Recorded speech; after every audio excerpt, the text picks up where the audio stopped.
Salam dan bahagia, bertemu kembali dengan saya, Rainer Vincentius, dalam modul 2.1 pada kegiatan ruang kolaborasi tentang pembelajaran untuk memenuhi kebutuhan belajar murid, skenario pembelajaran SMP.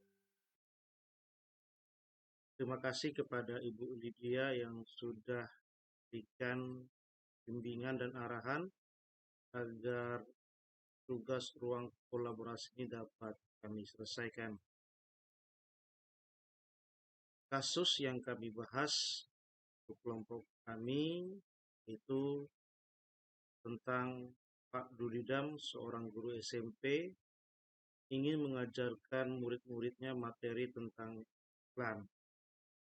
Tujuan pembelajarannya adalah murid-murid dapat menangkap makna secara kontekstual terkait fungsi sosial, struktur teks, dan unsur kebahasaan dari iklan tentang produk dan jasa. Skenario pembelajaran yang pertama, diskusi seluruh kelas. Pak Dulidam melakukan diskusi untuk memperkenalkan murid pada topik tentang iklan dengan menggunakan beberapa pertanyaan tertentu. Yang kedua, kerja individu atau pasangan, di mana Pak Dulidam meminta murid melakukan kegiatan tulis, lalu berbagi dengan pasangannya. Ya, kerja kelompok kecil.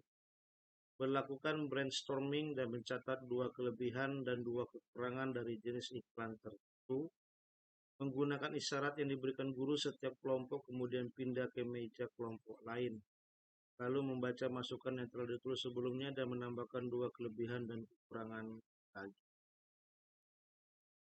Lalu keempat, kelompok besar memfasilitasi diskusi yang diperlukan untuk memperjelas atau memperluas pemahaman konsep.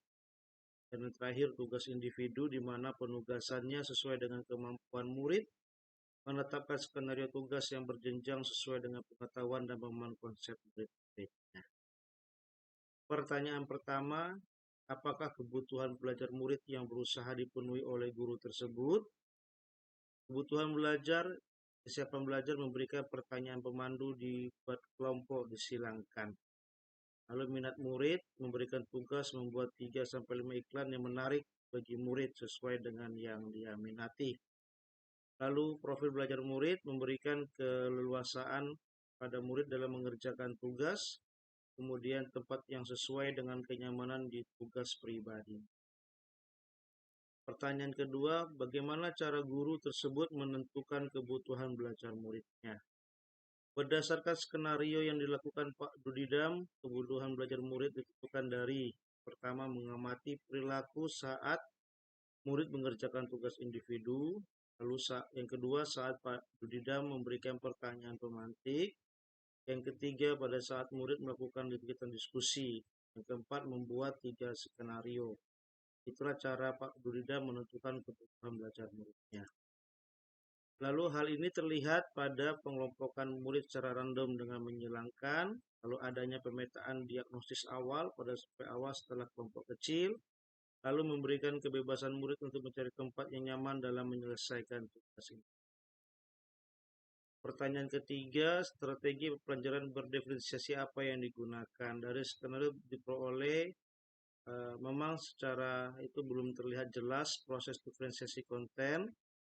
Hanya saja ada indikasi diferensiasi konten itu muncul saat Bapak Dulidam minta peserta didik atau murid-muridnya mencari 3-5 iklan.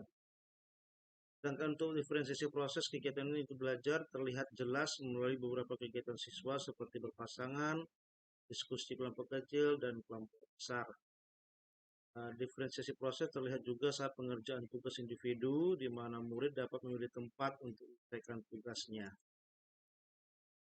Konten minta siswa membuat 3-5 iklan pada kelompok kecil. Kemudian proses membentuk kelompok kecil, diskusi, kelas, menyilangkan. Ada produk membuat iklan secara individu dengan menggunakan 3 skenario yang hasilnya akan beragam bentuk iklannya. Pertanyaan keempat, bagaimana guru tersebut melakukan penilaian? Penilaian dilakukan dengan asesmen as learning. Selama proses diskusi guru melakukan penilaian dan pengamatan untuk menentukan tingkat kemampuan murid yang digunakan menentukan level atau tingkat skenario tugas. Demikianlah hasil dari diskusi kelompok kami terkait dengan ruang kolaborasi 2.1. Terima kasih dan salam dan bahagia.